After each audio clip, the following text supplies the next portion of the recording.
Сайн байцгаана уу? Сонсож байгаа үеийн мэндийг хүргэе. Та яг одоо Монголд болсон үнэн бодит гэмт хэргийн талаарх ямар ч очир байхгүй гэрч шүүгдэгч болон шүүх шинжилгээ, шүүхийн шийдвэрийн мэдүүлгээс хүргэдэг совгийг яг одоо сонсож байна. Энэхүү хэргийг сэрэмжлүүлэг болгох үүднээс хүргэдэг бөгөөд нэрсүүдийг нууцлсан байдаг тул та бүхэнд ойлгомжтой байлгах үүднээс түгээмэл нэрсээр орлуулан хүргэдэг байгаа шүү. 2020 оны 100 тэрэлжийн голын иргэдээр амрагчдын энгийн өдөр эмгэнэлт үйл явдлаар төгссөн. Архитект болгоомжгүй байдал, найз нөхдийн хайнга хандлага энэ бүхэн ямар харамсалтай байдлаар төгсөж болдгийг бид энэ удаад авч үзэх болно. Ингээд бүгдээрээ шүүгдэгчийн биеийн байцаалтаас хэрэгээ эхлүүлцгээе. Шүүгдэгч Отгоо нь Монгол улсын иргэн 1985 онд Улаанбаатар хотод төрсөн 36 настай байсан эрэгтэй яс үндэс халах дээд боловсралтай урлаг судлаач мэргэжилтэй ам бүл дөрөв эхнэр хүүхдүүдийн хамт Улаанбаатар хотод оршин суудаг, хуваарай хөдөлмөр эрхэлдэг, улсаас авсан гавьяа шагнал болон урьд өмнө нь ял шийтгэл эдэлж байгаагүй хэрэг хариуцах бүрэн чадвартай гэсэн байна. Шүүгдэгч Отгоогийн холбогдсон хэргийн талаар дурдгад тэрэлжийн шугуу гих газрын тэрэлж голын хөвөөн дээр 2020 оны 6 дугаар сарын 27-оос 28-нд шилжигшүүн 19 нас 4 сар 13 хоногтой инхчин 21 нас хүрээгүй хүнийг уруу татаж согтууруулах хундаа уулгахыг хориглоно гэсэн заалтыг зөрчиж уруу татаж согтууруулах хундааны зүйл уулгаж орхисны улмаас голын усанд живж амь насыг нь хохироосон хэрэгт холбогджээ. Амь хохирогчийн хууль ёсны төлөөлөгч буюу ээжийнх нь мэдүүлгээс та бүхэнд хүргэе.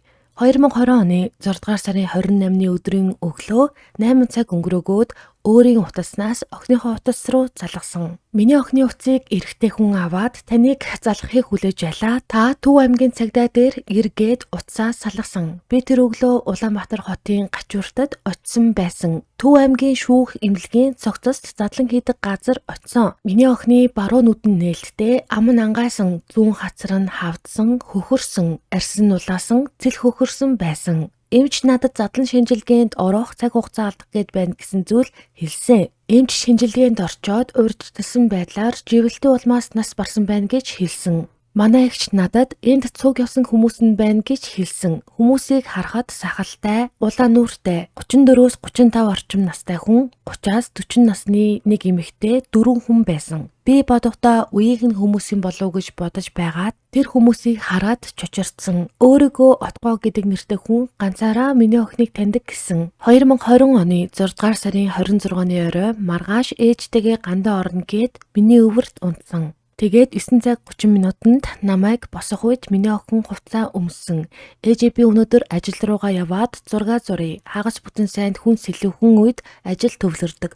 Та анаа дүү хоёртой гантаа явчихаарай гэж хэлэхээр нь би хүчлээгүй орхисон. Тэгээд 16 цаг 30 минутын үед утсаар ярих үед ажил дээрээ байна. Өнөөдөр эртхэн харин маргааш өглөө ажил дээрээ юм хийж байгаад үдээс хойш гачуурт руу таны араас очино гэж ярьсан. Тэрнээс хойш охин лууга 20 цаг өнгөрөөгөөд залгасан боловч миний утсыг аваагүй, авахгүй байсан тул утсаа ав гэж мессеж бичсэн.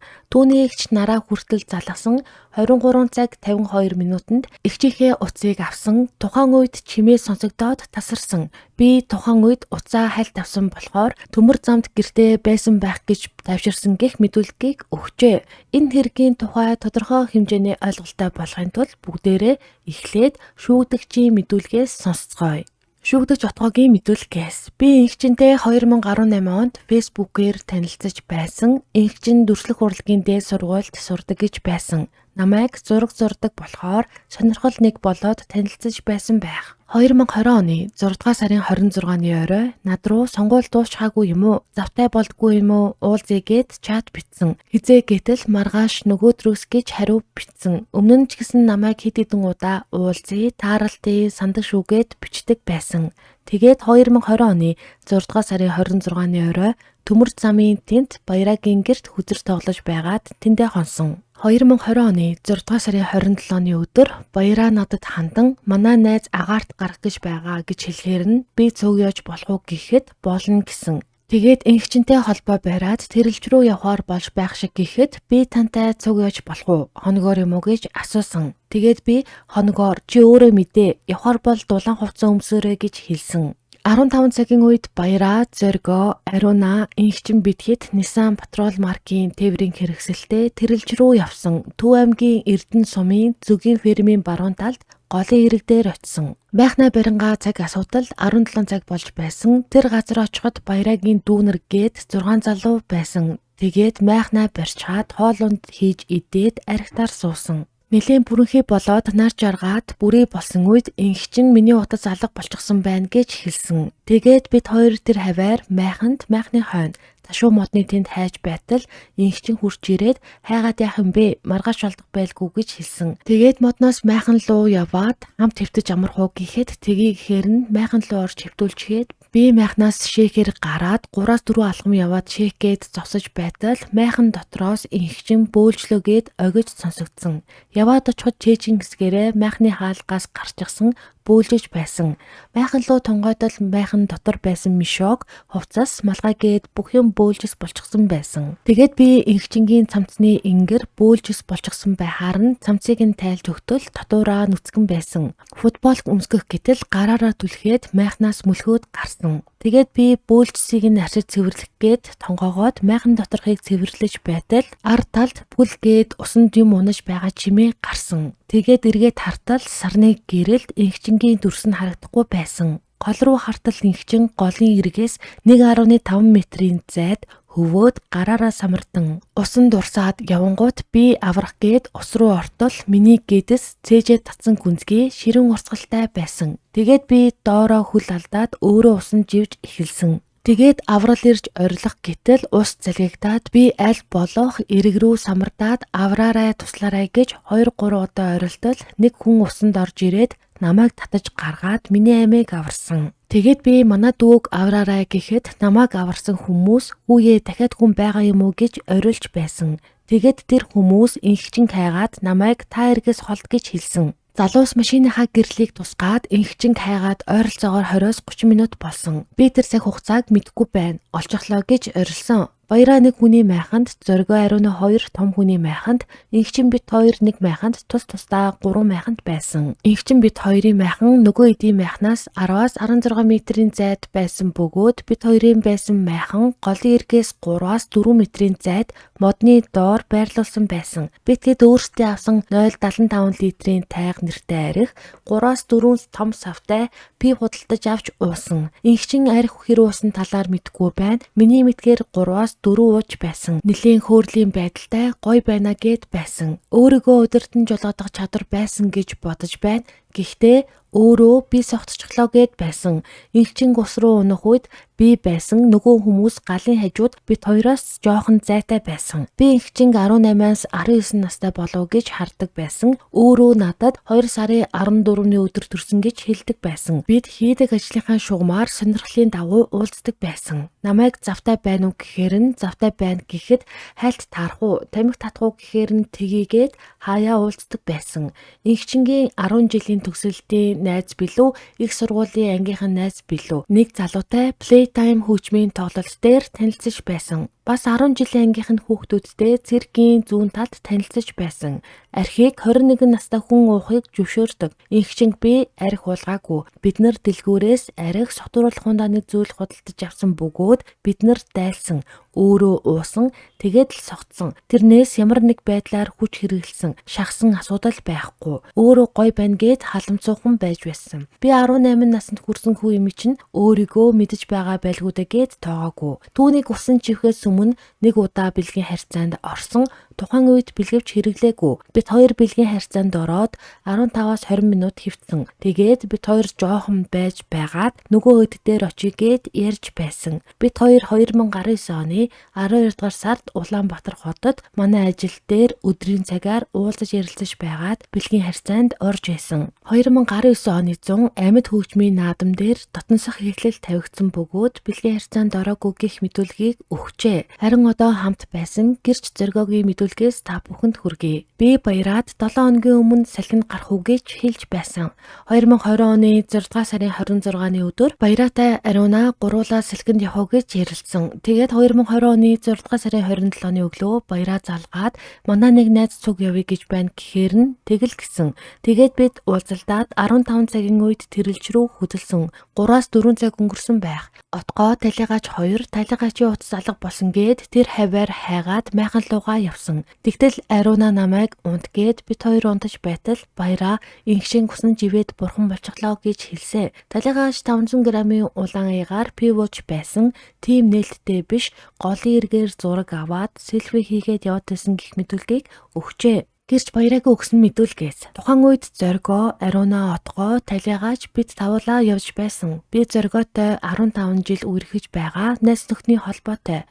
Мөн отгоотой 10 жилийн өмнөөс би бинийгээ таньж мэддэг найз нөхдийн холбоотой. Ариунаа инхчин хоёртой тэр өдөр танилцсан. Намайг эхний шорлогоо хийж дуусаад сүүлийн шорлогоо бариад ширээн дээр суухад 22 цаг өнгөрөөд харанхуй болсон байсан. Тухайн үед отгоо инхчин хоёр амрах гээд майхан луугаа явсан байсан. Харин тэр үед жоохон байж байгаад ариунаа зоргоо хоёр амрах гээд майхан луугаа явсан. Ширээн дээр хойд талын майханд тустай явж байсан танил дүү Аги найз охин болох зулаа нартай шорлогоо идээд пив уугаад үлдсэн. Тэгээд сууж байтал доор хүмүүс орилдоод эхэлсэн. Чимээ сонсгоод ирэхтэй хүний хоолойгоор авраарай туслаарай гэж орилж байхад нь асаа уурын гэрлээ тусгаад очсон. Тэр үед залуус иргэдээр тал талаас сугласан байсан. Отгоо өөрөө усан дотор модон тэгэлцчихсэн толгоо нийл гарсан байдалтай байсан ба би яах вэ дүү модон доогоор урсаад орчихлоо гэд орилж байсан. Тухайн үед иргэдээр байсан залуус отгоог гаргасан. Бид гэрэл тусгаж тойрч хайсан боловч олдоогүй. Нэлийн хайж байж нэг залуу гүйхэн хэсгээр ус туулж ороод цагаан юм харагдаад байна гэж хэлсэн. Тэгээд тэр хэсэгт гэрэл тусахад нуруу хэсгээрээ хөвсөн байдалтай живсэн байсан. Гаргаж ирээ тусламж үзүүлсэн боловч өнгөрчихсөн байсан. Маргааш нь савнуудаа үзэхэд 4 том пив, нэг шил арх хуусан байсан. Миний хувьд согтоогүй отгоо зоргоо 2 гайгүй байсан. Инхчин гарахаар шахсан асуудал байхгүй. Хэн нэгэндээ муудалцаг өгөх мэдүүлгийг өгчээ. Шүүгдэгч отгоогийн эхнэрийн мэдүүлгээс та бүхэнд хүргэе. 2009 оны 5 дугаар сард гэрлэлдээ батлуулж байсан. Отгоогийн хүний гэр бүлийн хүн байна. Бид хоёр ерөнхийдөө нээлттэй харилцаатай байдаг бөгөөд нэг удаа манай нөхрийн чатан дээр нэг охин автобусын дотор өөрийнхөө хөхний даруулгыг гаргаад дарсан зураг явуулсан байсан. Би нөхөрт энэ ямар учиртай зүйл вэ гэхэд урд өмнө нь би чамд хэлж байсан охин байгаа юм гэхээр нь надад энэ зураг таалагдахгүй байна. Одоо энэ харилцаагаа зогсоо гэж хэлээд нөгөө охины хаягийг би өөрөө блок хийж байсан. Блоклож харилцахгүй болгож байсан боловч удалгүй дахин чатаар харилцах болсон байсан. Тэгээд сүүлд 2 сард чатыг нь үзэхэд зурсан зураг өөрийнхөө зураг зэргийг явуулсан. Мөн энгийн харилцан яриа байсан гэх мэдүүлгийг өгчээ. Шүүхийн шинжилгээний үндэсний хүрээлэнгийн 2020 оны 7 дугаар сарын 20-ны өдрийн 31-51 дугаартай шинжээчийн дүгнэлтээс та бүхэнд хүргэе. Тухайн шинжилгээнд ирүүлсэн эд зүйл хувцснуудад урагдалт гэмтэл үүсээгүй гэсэн дүгнэлт гарсан байна. Мөн Төв аймгийн шүүх шинжилгээний албаны дүгнэлт нь 2 удаа гарсан бөгөөд үүнийг та бүхэнд сонирдуулъя. 2020 оны 7 дугаар сарын 28-ны өдрийн 96 дугаартай шинжээчийн дүгнэлтээс талигаачийн цогцост хийсэн шүүх хэмжлэгийн задлан шинжилгээгээр зүүн хацарт зөөлөн эдийн нэвтрал, цус хуралд, зулгаралт, хүзүүнд цулгаралт, цээж, зүүн мөр, баруун тухайн хонхорт цус хуралт, баруун зүүн өвдөг, зүүн шилб, нуруунд цулгаралт гэмтэл тогтогдлоо. Дээрх гэмтэл нь мохот зүйлийн нэгээс дээш удаагийн үйлчлэлээр хэрэг учрал болсон гих цаг хугацаанд үүссэн байх боломжтой шинэ гэмтэл байна. Талигаачийн цуснд 3.5% промил, хотоодны шингэнд 4.4% промил спиртийн агуулмж илрөв. Энэ нь согтолтын хүнд зэрэгт хамаарна гэсэн байна. Талигаачийн бэлэг гэрэгтэнд эр бэлгийнээс илрээгүй болно. Мөн охин хальс хуучин урагдал сорвжилттай байна. Талигаач нь живэлтийн улмаас амьсгалын хурц дутагдалд орж нас баржээ гэсэн дүгнэлт гарсан байна. Төв аймгийн шүүх шинжилгээний албаны 2 дахь удаагийн шинжилгээний дүгнэлтээс та бүхэнд танилцуулъя. 2020 оны 10 дугаар сарын 16-ны өдрийн шинжээчийн дүгнэлт байна. Талигаачийн цогцос дүүсэн зүүн хацаарт зөөлөн эдийн несрэл, цус хууралт, цулгаралт, хүзүүнд цулгаралт, цээж, зүүн мөр, баруун тухайн хонхорт цус хууралт, баруун зүүн өвдөг, зүүн шилб, нуруунд цулгаралт зэрэг гэмтэл нь хөнгөн зэрэгт хамаарна. Дээрх гэмтэл нь талигаачийг амьд ахуйд үүссэн шинэ гэмтэл байна. Талигаачийн нас барсан хугацааг наривчлан тогтоох боломжгүй. Талигаачийн хүзүүн дүүсэн цулгаралт, цээж нь дүүсэн цус хууралт, бохоо зүйлийн үйлчлэлээр үүсгэгдэх ба хэрэг учрал болсон гих цаг хугацаанд талигаачийг амьд ахуйд үүссэн шинэ гэмтэл байна гэсэн байна. Мөн талигаачийн цуснд 3.5% промил спиртийн агуулмжийг яг ямар төрөл, ямар нэр төрлийг нь тогтоох боломжгүй гэжээ. Шинжээ шимчийн хэлснээр уг гэмтлүүдийг голын усанд унах үед голын хайрга иргэнд цохигдох үед үүсгэгдэх боломжтой гэмтэл. Талигаачийн цогцос гадны биеийн үзлэг хийхэд гадуураа мишокоор ороосон байсан бөгөөд талигаач өмд дотооштой байсан. Дээгүүрээ ямар нэгэн хувцасгүй байсан, давсаг шийсгүй байсан нь бөөрийн үйл ажиллагаагаар ялгарсан байх боломжтой. Талигаач хүнд зэргийн цогтолтой байсан. Хүнд зэргийн цогтолттой хүн өөрийн үйлдэлийг хянах чадваргүй болно. Талигаачийн цогцос задлан шинжилгээ хийхэд цагаан мөнгөрсөн хоолойд цайвар ягаан тогтвортой хөөстэй байсан бөгөөд мөн уушиг нь улаан ягаан өнгөтэй хийжилтэхтэй хавирганы ором уушигнд дүүссэн байсан.